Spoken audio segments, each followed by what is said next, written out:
Joined by our special guest, who is Dawn Dixon, the founder of Webster Dixon Solicitors. Welcome, Dawn. Welcome. Thank you for having me. Oh, no, it's our pleasure. Now, before you tell us about Webster Dixon Solicitors, I know that you qualified in 1990. I qualified. And what's been your journey to where you are now? Oh, well, just going back a step before I qualified, actually, I was told at school to become a librarian.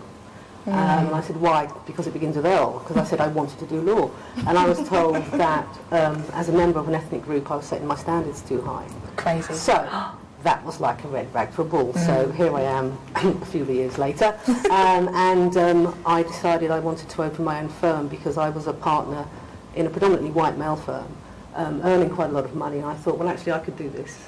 And my business partner and I met probably 11 years ago.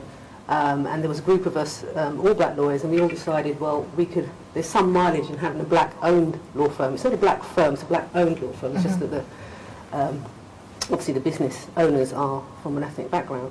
And Michael and I were the only two who decided we wanted to we would give something up in order to allow this thing that we created to grow, which meant that we would probably leave where we lived and go back to our parents because we didn't want to take from the business. Now, I love my mother dearly, but I couldn't live with her at the age of 30. I've done that and didn't really want to go back. And since then, we've grown from strength to strength. Our first offices was in Chancery House, Chancery Lane, which is a very good address for a law firm. It was not very big. You could probably touch the walls if you stood in the middle. But the point was, it was a start. Absolutely. And since then, we've grown, and we've now we're in Holborn Circus, and we have two additional partners. So apart from myself, we've now got someone who heads up our employment and someone who does the litigation as well. Fantastic. But Dawn, how has the journey been? I mean, because this show we talk about, as women in business, our journeys, the highs, the lows. How was it for you being a woman who owns a law firm? How's that journey been? Well, maybe I'm just complacent, but I'm a lawyer, and I trained as a lawyer. What else was there for me to do? The fact that I'm black, the fact that I'm female, the fact that, you know, my parents are from the West Indies, the fact that I actually went to a polytechnic, it's not bothered me, because in here I knew that I was able to succeed. So there have been many battles along the way, but I have to win the ultimate war, is that, you know, I want to retire at 50 and communicate with my office via the West Indies, but you know, have a nice life in between. So there have been hurdles, but it's how you deal with them. Is it very male-dominated, sort of the legal? I mean, is it? Still's got that image of yes, I mean, I've often said it's pale, male and stale, but that is changing. It's changing because at the moment there's 60% of all law students are women. Really? Coming through. That's interesting. So that's going to translate in perhaps 10 years to where there may be an imbalance in the female side, whereas now they're still obviously predominant male. Very interesting, Dawn. I'm going to just ask your opinion on something. We were talking about global news stories, and one of the stories, I think it was, Sophie, your story, about women at boardroom level, which is obviously where you are, and it was saying that women are not pushing themselves to be visible enough, that we're not aggressive enough, and subsequently, you know, you Google us, which was in the article, you don't find out who we are. It's harder to be headhunted. What's your opinion with that? It's just one of the ways in which we're made up, and I think we are actually changing. But I interview quite a lot, and you'll find a woman will come into the interview and she'll say, we did this and we did that, and I know full well she did it. She did it. Yeah. A man will come in and he'll say, I did this and I did that, and I know he didn't do anything on it. Women are more team players, but that's just the way we are, and we do one of several things. We either speak very, very loudly and we become the queen bee, but don't knock her because she paves the way for everybody, so don't knock the queen bee.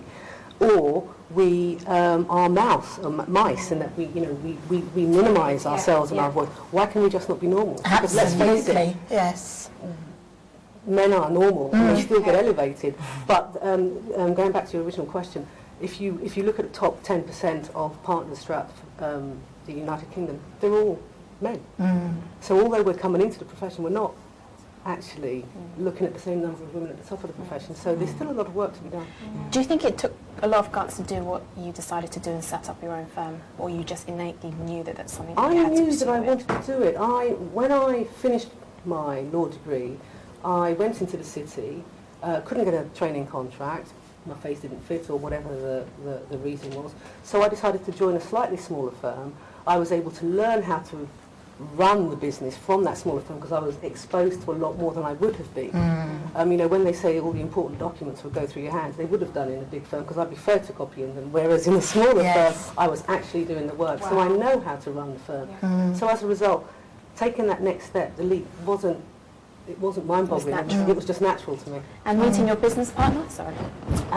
Meeting my business... Was that natural? Well, I met undercurrent there, Sue. I met my business partner, funny enough, when I was a trainee. He's a couple of years post-qualification older than me, and we met socially.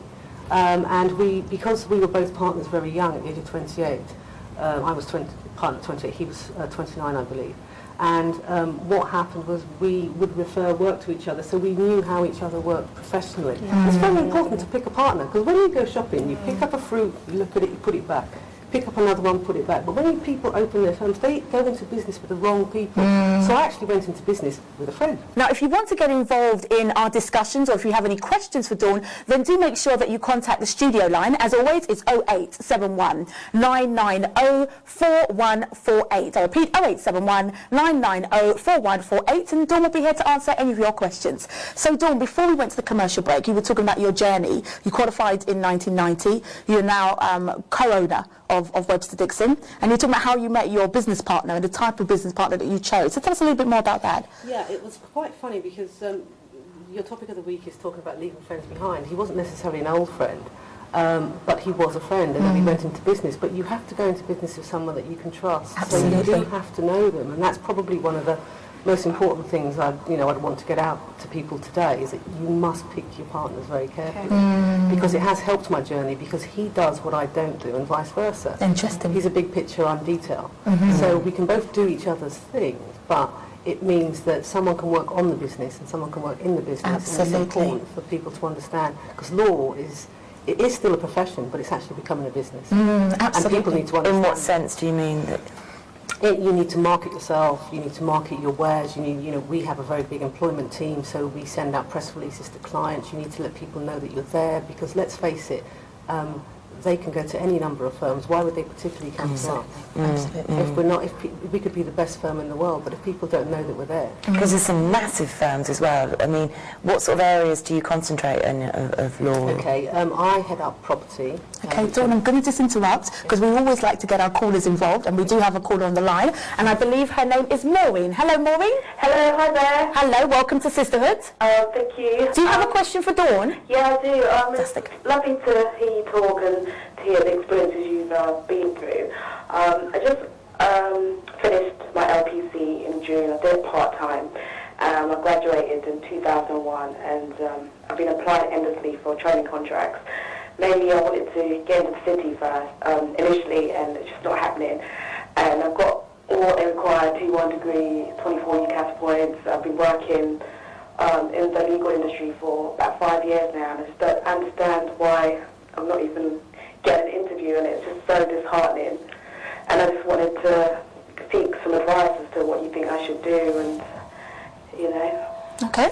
Thank you for your call. Thank you. Okay, Maureen, it's very difficult for me to really give you a very good answer in the time that I have, but I would ask that you contact perhaps the Black Solicitors Network and the Association of Women Solicitors. These are organisations which, in fact, are recognised by the Law Society, and they will hopefully assist you.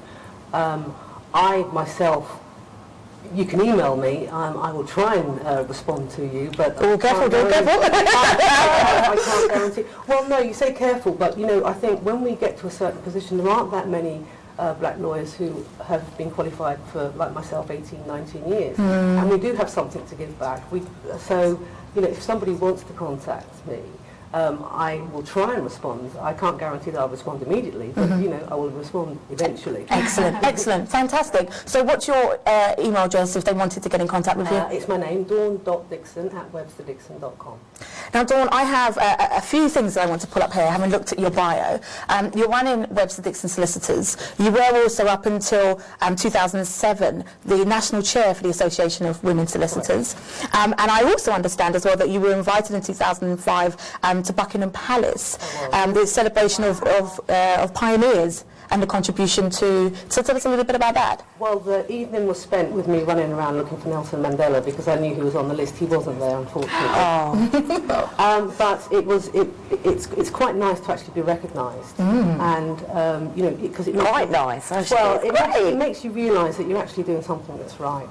And that other people, you know, most of the time we go through our life and all we want is for someone to say, you know, that's good. Yes. And even though I was running around doing my own thing, I was actually, somebody was watching and they said, well, no, come to Buckingham Palace because we want you to help us celebrate the contribution to the nation, because I was then going to be chair of the Association of Women Solicitors that looks after 17,000 members, yes. but there are 40,000+ women solicitors. So fantastic. Although we may have 2 out of 4 women who are members, there are 2 out of 4 that aren't. Wow. I'm more concerned with the ones who don't want to participate. What's the role So of that's, that? so that's fantastic. I'm going to interject because we've run out of time, unfortunately, Dawn. I'm so sorry. But if we invite you back on, Sisterhood, would you come on? Of course. Fantastic. I'm going to suggest to our viewers, particularly those of you that are just in university or graduating, if you have any questions for Dawn, then you can contact her via the website. It's sisterhoodtv.com. And Dawn, can I make a promise that sooner or later we will get back to them in,